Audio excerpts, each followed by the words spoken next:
Mindful eating is about using mindfulness to bring your attention to your experiences, cravings, and physical cues while you're eating.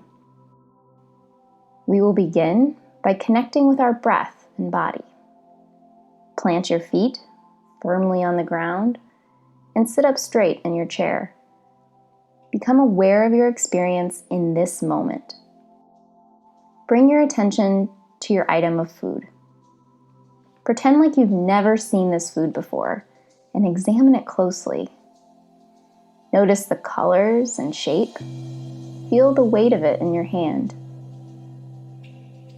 Bring the item to your nose. With every inhalation, become aware of any smells or aromas. As you bring the item to your lips, don't chew it yet. Instead, allow the food to just be in your mouth. Continue to breathe and build awareness of any physical sensations or reactions within your body.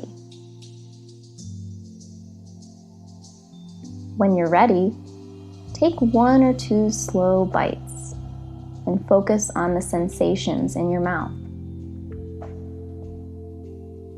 When you do finally swallow, imagine the path the food follows from your mouth down your esophagus to your stomach. To close this practice, return to your breath. Inhale deeply and exhale. When you're ready, open your eyes and bring yourself back to the room.